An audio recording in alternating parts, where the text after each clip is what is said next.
അങ്ങനെ കൊൽക്കത്തയിലെ Victoria memorial കാഴ്ചകളെല്ലാം കണ്ട് ഞങ്ങൾ ഇറങ്ങി. ഉച്ച നേരമായി വിശക്കുന്നുണ്ട് എന്നുണ്ടെങ്കിലും പല ഹോട്ടലുകളിലും പാർക്കിംഗ് ഫെസിലിറ്റി വളരെ ഒരു പ്രശ്നമായി തോന്നി. അതുകൊണ്ട് തന്നെ ചെറിയ സ്നാക്സ് കഴിച്ച് ഇന്നത്തെ ലഞ്ച് അവസാനിപ്പിച്ചു. ഇപ്പോൾ ഞങ്ങൾ പോയിക്കൊണ്ടിരിക്കുന്നത് പഴയൊരു സുഹൃത്തിനെ കാണാനാണ്.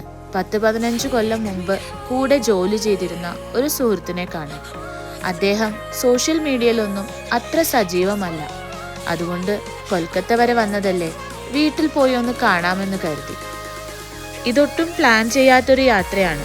കൊൽക്കത്തയിലെ കുറച്ച് ഷോപ്പിംഗ് ഒക്കെ മാറ്റി വെച്ചിട്ട് ഇവിടെ എന്തായാലും പോകണമെന്ന് തോന്നാൻ കാരണം അദ്ദേഹം അത്രമാത്രം നിർബന്ധിച്ചതുകൊണ്ടാണ്. പിന്നെ ഈ ഒരു എലക്ഷൻ്റെ അന്തരീക്ഷത്തിൽ ഇവിടെപ്പെട്ട ഞങ്ങൾക്ക് അദ്ദേഹത്തിൻ്റെ അഡ്വൈസസ് വളരെയധികം ഉപയോഗപ്പെട്ടിട്ടുണ്ട്. ഇതുവരെ കണ്ട കൊൽക്കത്തയിലെ തിക്കോ തിരക്കോ ഒന്നുമില്ലാത്തൊരു സ്ഥലത്തേക്കായിരുന്നു ഞങ്ങൾ പോയത്. ഈ പടുകൂറ്റൻ കെട്ടിടങ്ങൾക്കിടയിൽ കുട്ടികൾക്ക് കളിക്കാനും എല്ലാവർക്കും എക്സസൈസ് ചെയ്യാനും ഒത്തൊരുമിച്ച് ഒരുപാട് സമയം സ്പെൻഡ് ചെയ്യാനുമൊക്കെയുള്ള കുറേ ഇടങ്ങൾ അവിടെ കാണാൻ പറ്റി. നമ്മുടെ സുഹൃത്തിനെ കണ്ടുമുട്ടി. 10-15 വർഷം മുമ്പുള്ള പരിചയമാണ്. കണ്ടപ്പോൾ രണ്ടുപേർക്കും വളരെയധികം സന്തോഷമായി.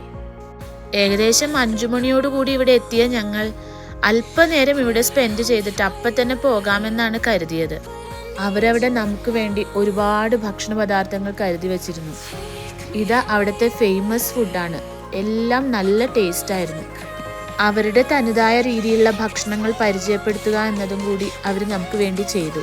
അത് നമ്മൾക്കും വളരെ സന്തോഷമായി. പിന്നീട് ഒരുപാട് നേരം അവിടെ സ്പെൻഡ് ചെയ്തതിന് ശേഷമാണ് ഞങ്ങൾ അവിടെ നിന്ന് മടങ്ങിയത്. ഈ തടാകത്തിനടുത്തു കൂടിയൊക്കെ ഒരുപാട് നേരം ഞങ്ങൾ നടന്ന് കുറേ സമയം അവിടെ സ്പെൻഡ് ചെയ്തു. ഇവിടെ ഈ ഫ്ലാറ്റിൽ ഇവരോടൊപ്പം ഇവിടെ താമസിക്കണമെന്ന് ഒരുപാട് ഞങ്ങളെ നിർബന്ധിച്ചു. പക്ഷെ അടുത്ത ദിവസം ഞങ്ങൾക്കൊരു ദീർഘയാത്ര പോകാനുള്ളതുകൊണ്ട് 9 മണിയായപ്പോൾ ഞങ്ങൾ അവിടെ നിന്ന് ഇറങ്ങി. ഈ സൗഹൃദങ്ങളുടെ യാത്രകൾ തുടരും.